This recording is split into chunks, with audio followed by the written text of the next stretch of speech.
லவ்வரை தான் பார்க்க முடியும், லைஃப் பார்ட்னரா பார்க்க முடியாது. ஏன்னா நீ ஒரு ஃபெயிலியர் ஆகவே. I want to marry you. Let's get married. So cute. நேற்று டிராகனும் நிலவுக்கு என்மேல் என்னடி கோபம் இந்த 2 படங்களும் ரிலீஸ் ஆகிருக்கு. இதில் டிராகன் ஒரு பெரிய வசூலை எடுத்திருக்கு. அதுலேயும் முக்கியமாக தமிழ்நாட்டில் பெரிய அளவில் ஓப்பனிங் வந்திருக்கு. எவ்வளோ அப்படிங்கிறது பார்ப்போம். அதே மாதிரியே நிலவுக்கு என்மேல் என்னடி கோபம் அந்த படத்தோட முதல் நாள் வசூல் எவ்வளோ அப்படிங்கிறது பார்ப்போம். அது மட்டும் இல்லாமல் விடாமுயற்சி வசூல், அப்புறம் குடும்பஸ்தன் திரைப்படம் இதுவரையும் எவ்வளோ டோட்டலாக கலெக்ட் பண்ணியிருக்கு. நேற்று இந்த 2 பெரிய படங்கள் வந்து கூட இந்த படம் எந்த அளவுக்கு பர்ஃபார்ம் பண்ணியிருக்கு. அப்புறம் ஃபயர் அப்படிங்கிற ஒரு படம், அந்த படமுமே நல்லா இதுவரையுமே நேற்று கூட ஒரு நல்ல பர்ஃபார்மன்ஸ் வந்திருக்கு. அதே மாதிரியே மற்ற லாங்குவேஜஸில் நிறையா படங்கள் வந்திருக்கு. போன வாரம் உள்ள முக்கியமான திரைப்படங்கள் பெரிய லெவலில் வசூல் எடுத்துகிட்டு இருக்க சாவாலர்னு எல்லாத்தையுமே இந்த வீடியோவில் நம்ம கவர் பண்ண போகிறோம். அது மட்டும் இல்லாமல் இன்றைக்கி 1 year of Manjummel Boys. So ஒரு மிகப்பெரிய இண்டஸ்ட்ரிட்டு அந்த படத்தோட பட்ஜெட் என்ன, லைஃப் டைம் கலெக்ஷன் என்ன அப்படிங்கிறத பார்ப்போம். எந்த அளவுக்கு ஒரு பெரிய வெற்றி அப்படிங்கிறதையும் பார்ப்போம். ஸோ வாங்க வீடியோக்குள்ளே போகலாம்.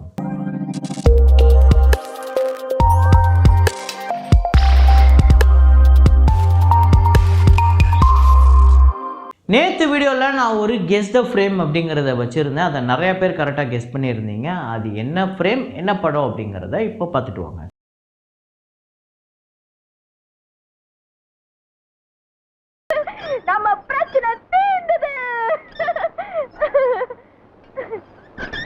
ஆமாங்க, அரங்கேற்ற வேலை ஃபாசில் அவர்களோட இயக்கத்தில் நம்ம பிரபு, அப்புறம் வி.கே. ராமசாமி, ரேவதி இவங்கெல்லாம் நடித்து ஒரு சூப்பர் டூப்பர் திரைப்படம். இளையராஜா அவர்களோட இசையில் பாடல்கள்லாம் அவ்வளோ சூப்பராக இருக்கும். அந்த படத்தில் ஒரு முக்கியமான சீன் ஆகும், எல்லாருக்கும் பயங்கர ஷாக் ஆகுற மாதிரி ஒரு சீன் ஒன்று இருக்கும். ரேவதி நம்ம 3 பேருக்கு தான் இந்த காசு அப்படின்னு சொல்லுவாங்க. எங்கே இவங்க ரேவதி காசு தான் எடுத்துகிட்டு போயிட்டாங்கன்னு சொல்லிட்டு போலீஸ்க்கெலாம் ஃபோன் பண்ணி சொல்லிவிடுவாங்க வி.கே. ராமசாமியும் நம்ம பிரபுவும். ஸோ அது ரொம்ப பயங்கரமான ஒரு சீன். அப்படியே பார்த்தவங்களுக்கு எல்லாரையுமே தூக்கி வாரி போட்டு ச்சே என்ன இப்படி ஆகிடுச்சு அப்படிங்கிற மாதிரி ஒரு சீனாக இருக்கும். செம்ம சீன் அது. அதை தான் நம்ம ஃப்ரேமாக வச்சுருந்தோம். அவங்க ஊஞ்சலில் உட்காந்துட்டு என்னாச்சு நம்பி என்னாச்சு அப்படின்னு கேட்டுட்டு இருப்பாங்க.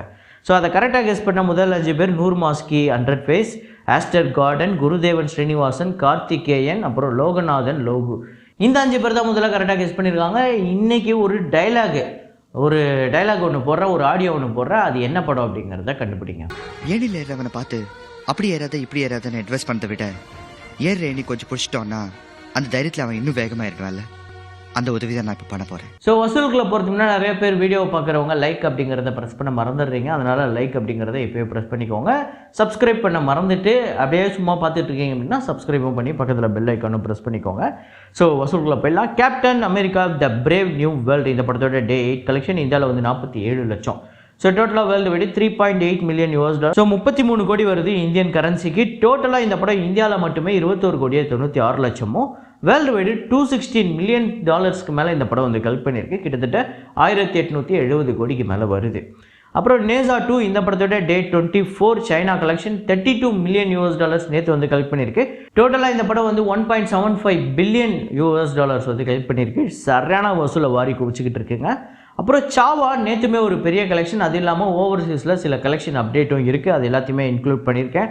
Day 8 இந்தியாவில் 27,37 லட்சம், வேர்ல்டு வைடு 30,25 லட்சம், டோட்டலாக இந்தியாவில் 290,91 லட்சமும், வேர்ல்டு வைடு இந்த படம் 337,90 லட்சம் வசூல் பண்ணியிருக்கு.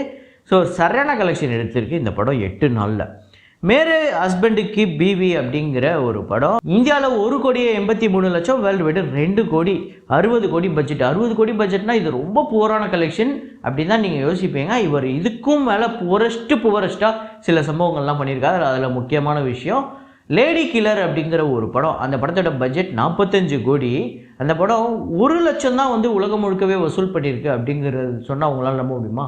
ஆமாங்க, நீங்கள் வேணால் டவுட் இருந்தால் போய் பாருங்கள். முதல் நாள் வசூல் ஏதோ 38,000 என்னமோ தான். இந்த படம் ஏதோ கம்ப்ளீட்டே ஆகாமல் சும்மா எடுத்த வரையும் தேட்டரில் போட்டிருக்காங்க. அதை யாருமே மதிக்கலை, யாரும் போய் கூட பார்க்கல. ஒருவேளை அந்த படக்குழுவே பார்த்து 1 லட்சம் வசூல் வந்ததா என்னன்னு தெரில. ஸோ அவர் தான் இப்போ ரீசெண்டாக சிங்கமகைனில் கூட வில்லனாக இருந்தார்ல, இப்போ அவர் தான் இந்த படத்துலையும் நடிச்சிருக்காரு. ஸோ Day 1 ஒரு புவர் கலெக்ஷன் தான் வந்திருக்கு. அதே மாதிரி ரிவ்யூவுமே கொஞ்சம் மிக்ஸ்டு ரிவ்யூஸ் தான் வந்திருக்கு. மலையாளத்தில் ஆஃபீஸர் ஆன் டியூட்டி இந்த படத்தோட Day 2 கேரளாவில் 1,38 லட்சம், வேர்ல்டு வைடு 2,68 லட்சம். ஸோ டோட்டலாக கேரளாவில் 2 கோடி 64 லட்சமோ, வேர்ல்டு வைடு 5 கோடி 16 லட்சம் இந்த படம் வந்து வசூல் பண்ணியிருக்கு. 11 கோடி பட்ஜெட், 2 நாள் கலெக்ஷன், உண்மையிலே நல்ல கலெக்ஷன். அப்புறம் தண்டேல் அப்படிங்கிற தெலுங்கு திரைப்படம் டே 15 ஆந்திரா தெலுங்கானாவில் 68 லட்சம், வேர்ல்டு வைடு 72 லட்சம். ஸோ டோட்டலாக 62 கோடியே 40 லட்சம் ஆந்திரா தெலுங்கானாலே, வேர்ல்டு வைடு 89 கோடியே 79 லட்சம் இந்த படம் வந்து வசூல் பண்ணியிருக்கு 15 நாளில். அப்புறம் ராமம் ராகவ் அப்படிங்கிற ஒரு தெலுங்கு படம், இது தமிழ்லையுமே வந்திருக்கு. தமிழில் கிட்டத்தட்ட ஒரு 2.5 லட்சம் கிட்ட வந்து வசூல் பண்ணியிருக்கு. ஆந்திரா தெலுங்கானாவில் இந்த படம் 5 லட்சம் வந்து வசூல் பண்ணியிருக்கு. டோட்டலாக 9 லட்சம் இந்த படத்தோட டே 1 கலெக்ஷன். கிட்டத்தட்ட ஒரு 5 கோடி பட்ஜெட். சமுத்திரகனி இந்த படத்தில் ஒரு முக்கியமான ரோலில் நடிச்சிருக்காரு. அப்புறம் ஃபயர் படம், இந்த படத்தோட டே 8 கலெக்ஷன். தமிழ்நாட்டில் 11 லட்சம், வேர்ல்டு வைடு 12 லட்சம். ஸோ டோட்டலாக 1 கோடி 23 லட்சம் தமிழ்நாட்டிலையும், வேர்ல்டு வைடு 1 கோடி 31 லட்சம் இந்த படம் வந்து வசூல் பண்ணியிருக்கு. தொடர்ந்து ஒரு வசூல் வந்துக்கிட்டு இருக்கு. அதுக்கு முக்கியமான காரணம் என்னன்னு தெரியல. நேற்று கூட நான் பார்க்குறேன், நிறையா ஷோஸ் ஃபுல்லாகவே இருந்தது. ரொம்ப கம்மியான ஷோஸ் தான், அது எல்லாமே ஃபுல்லாக இருந்தது. கிட்டத்தட்ட நான் சில தேட்டர்லாம் பார்க்குறேன், டோட்டலாக ஆவரேஜாக வச்சு பார்த்தா ஒரு 60% கிட்டே இந்த படம் வந்து ஆக்குபன்சியில் இருக்குது. பார்க்கும்போதே இவ்வளோ பேர் இந்த படத்துக்கு ஆர்வம் காட்டுறாங்களா அப்படின்னு தோணுச்சு. அப்புறம் குடும்பஸ்தன் திரைப்படத்தோட டே 29 தமிழ்நாட்டில் 8 லட்சம், வேர்ல்டு வைடு 9 லட்சம். ஸோ டோட்டலாக 25 கோடியே 15 லட்சம் தமிழ்நாட்டிலையும், வேர்ல்டு வைடு 27 கோடியே 47 லட்சம். ஸோ இந்த படத்துக்கு ஷோஸும் கம்மியாகிடுச்சு. அதுக்கேற்ற ஒரு வசூல் தான் வந்திருக்கு. நல்ல கலெக்ஷன் அப்படின்னே சொல்லலாம். விடாமுயற்சி திரைப்படத்தோட டே 16 தமிழ்நாட்டில் 14 லட்சம், வேர்ல்டு வைடு 16 லட்சம். ஸோ டோட்டலாக 84 கோடியே 68 லட்சம் தமிழ்நாட்டிலும், வேர்ல்டு வைடு இந்த படம் 147 கோடியே 63 லட்சம் இந்த படம் வந்து வசூல் பண்ணியிருக்கு. ஸோ இந்த படத்துக்குமே ஆக்சுவலாக ஷோஸ் கம்மியாகிடுச்சு. அதுக்கேற்ற வசூல் தான் வந்திருக்கு. அப்புறம் நிலவுக்கு என்மேல் என்னடி கோபம், டிராகன் இந்த 2 படங்களோட டே 1 கலெக்ஷன். இதில் நீக்கு ஃபஸ்ட்டு பார்த்துருவோம். தமிழ்நாட்டில் 1 கோடியே 58 லட்சம், ஆந்திரா தெலுங்கானாவில் 31 லட்சம், கர்நாடகாவில் 24 லட்சம், ரெஸ்ட் ஆஃப் இந்தியாவில் 5 லட்சம், ஓவர்சீஸில் 8 லட்சம், வேர்ல்டு வைடு 2 கோடியே 26 லட்சம் இந்த படம் வந்து வசூல் பண்ணியிருக்கு. 15 கோடி பட்ஜெட்டு. ஸோ முதல் நாள் ஒரு நல்ல கலெக்ஷன் அப்படின்னு தான் சொல்ல முடியும் இந்த பட்ஜெட்டுக்கு. ஏன்னா இது தனுஷ் அவர்களோட டைரக்ஷனே தவிர தனுஷ் அவர்கள் ஹீரோ நடிக்கிற படம் கிடையாது. நிறைய பேர் தனுஷ் அவர்களோட நீக்கு வந்து முதல் நாள் என்ன இவ்வளோ கம்மியாக வசூல் பண்ணியிருக்கலாம் சில பேர் சொன்னாங்க. ஆக்சுவலாக அது கிடையாது. இது வந்து பவிஷ் அப்படிங்கிற ஒரு ஹீரோ நடித்த, புதுமுக ஹீரோ நடித்த ஒரு படம். அது தனுஷ் டைரக்ஷனுங்கிறதுனால தான் இந்த முதல் நாள் இந்த 2.5 கோடி கிட்ட 2.25 கோடி கிட்ட வந்திருக்கு.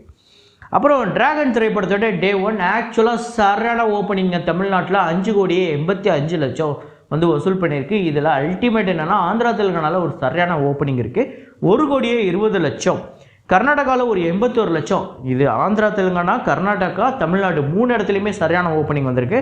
இது இல்லாமல் ரெஸ்ட் ஆஃப் இந்தியாவில் ஒரு 7 லட்சம், ஓவர்சீஸில் ஒரு 22 லட்சம், வேர்ல்டு வைடு 8 கோடியே 15 லட்சம் இந்த படம் வந்து வசூல் பண்ணியிருக்கு ஓப்பனிங் டே. இன்றைக்கி அதை விட ஒரு சரியான கலெக்ஷன் வரப்போகுது அப்படிங்கிற மாதிரி சொல்கிறாங்க. கிட்டத்தட்ட 10+, 11+ வந்தாலும் பெரிய விஷயம். ஏன்னா இன்றைக்கி நான் பார்க்கும்போதே நேற்று end of the day advance booking India முழுக்க கிட்டத்தட்ட 5.5 கோடி கிட்டே இருக்குது. அப்படின்னா இன்றைக்கி 11 கோடி கிட்ட கூட வந்தால் ஆச்சரியப்படுறதுக்குல. ஏன்னா படத்துக்கு சரியான ஒரு ரெஸ்பான்ஸ் இருக்குது. படம் பார்த்தவங்களாம் சூப்பராக இருக்குது அப்படின்னு தான் கொண்டாடுறாங்க. நிறையா பேர் அப்படியே கழுவி ஊற்றக்கூடிய ரிவ்யூவர்ஸே இந்த படத்தை பெருசாக பாராட்டியிருக்காங்க. அதுதான் பெரிய விஷயம்.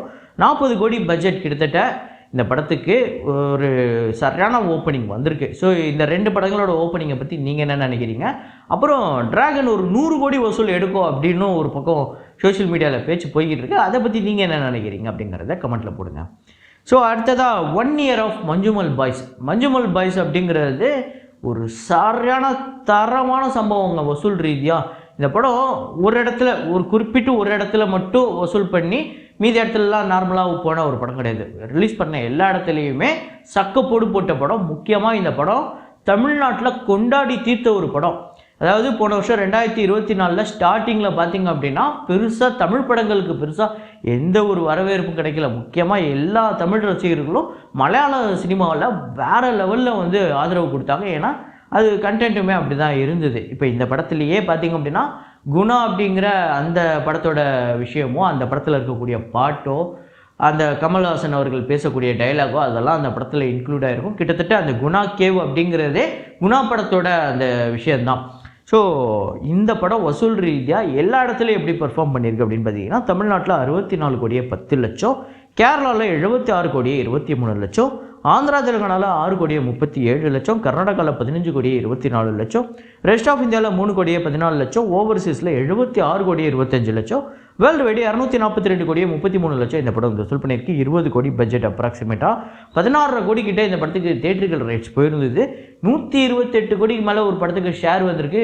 கிட்டத்தட்ட எவ்வளோ பர்சன்டேஜ் எங்கேயோ போயிடுச்சு. அந்த அளவுக்கு இந்த படம் ஒரு பெரிய பிளாக் பஸ்டர். இந்த படம் ஒரு மிகப்பெரிய இண்டஸ்ட்ரிட்டுங்க. இனிமேல் இந்த படத்தோட வசூலில் எந்த ஒரு மலையாள திரைப்படம் பிரேக் பண்ணும் அப்படிங்கிறது தெரியல. ஸோ இந்த படம் உங்கள் எத்தனை பேருக்கு ஃபேவரட் அப்படிங்கிறத கமெண்ட்டில் போடுங்க. இதே மாதிரி ஒரு வீடியோவில் இதே மாதிரி கலெக்ஷன் ரிப்போர்ட்டில் மீண்டும் நான் உங்களை சந்திக்கிறேன். Signing off Rahman.